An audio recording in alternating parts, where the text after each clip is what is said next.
və uşaq deyirik. Uşaq həmişə uşaq qalmır ki, müəyyən müddətdən sonra artıq yeniyetməliyə, gəncliyə gəlir və biz çox aqressiv yeniyetmələrin olduğunu görürük. Bullying var məktəbdə və valideynin heç biri demir ki, mənim uşağım. Hamı öz balasına gülmə şəkər deyir. Çox yaxşı, mənimki də ətraf aləm pisdir. Bəs bu pis uşaq varsa, pis uşaq demək düzgün deyil, tərbiyəsi düzgün olmayan uşaq var və başqalarına artıq şiddət uygulamağa başlayır. Cinayətkar uşaqların da sayı az deyil. Belə-belə yetişir də bu. Səhv hardadır? Valideyndədir, yetişdirmədədir, yoxsa ümumiyyətlə nəyi düz eləmirik ki, ortalığa o yeniyetmə çıxır?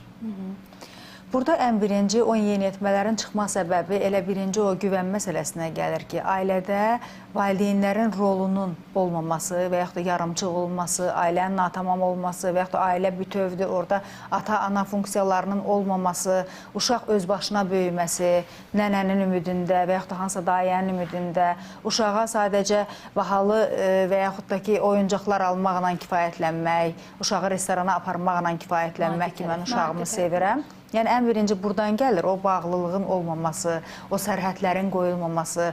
Uşaq, yəni, bilmir də, öz impulslarını idarə eləyə bilmir. Bugün nənə gilə gedib, nənə ona hər şeyi verir. Sabah dayəyə gəlir, dayə ona hər şeyi verir. Yəni, bu uşaqlar kimlərdir? Daha çox bu cinayətə meyilli uşaqlar və cinayət törədən uşaqlar və davranış pozuntusu olan uşaqlar. Hər istədiyini anında ala bilənlər. Və hər istədiyini anında verilən uşaqlardır daha çox və bir də nəzarət olunmayan uşaqlardır. Daha çox bunlar, məsələn, ananın işi var və yaxud da ki, ana öz həyatını yaşayır. İndi bunu da deyək də, cəmiyyətimizdə bugün bunlar da var ki, bu şəkildə də valideynlər var.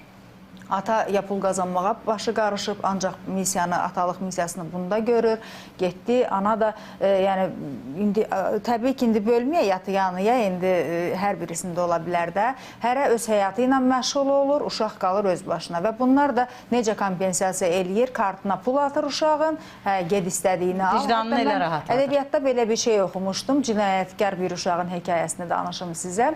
Deməli, valideynlərindən ayrılmış bir uşaqdır, ata yoxdur, heç ana ilə demələr ki, maraqlanmır, ailə ilə maraqlanmır və uşaq evdə təkdir, ana da işə gedir, işdən də sonra ananın öz həyatı var, uşaq təkdir, amma uşağın pulu var. İstədiyi anda o anasından pul ala bilir və ana da neynir? Ən asan çıxış yolu budur da, uşağın pulu var və uşaq neynir? Evdə boş bekar qalan oğlan uşağı evə tədricən öz yeniyetmə dostlarını dəvət eləyir. Bugün içki alırlar, sabah başqa bir şey alırlar, o birisi gün bundan kifayətlənmirlər, gedirlər başqa bir şeyin dadına baxırlar. Belə bir qruplaşma yaradırlar öz evlərində. Yəni, kiçik yeniyetmə cinayətkar qrupun formalaşması görün hardan yarandı? Nəzarətsizlikdən. Belə bir qrup yaratdılar, sonra da başladılar özləri kiməsə təzyiq göstərməklə, haradasa bir maddi gəlir əldə eləyək. Bu daha çox bu küçə cinayətkarlıqları ilə məşğul olurlar. Yeniyetmələr bir yerə yığışanda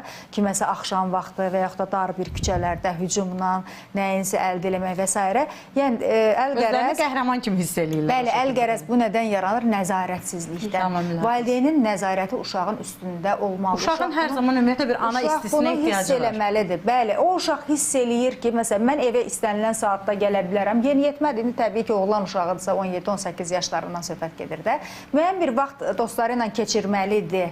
O anasının yanında da olmamalıdır 24 saat.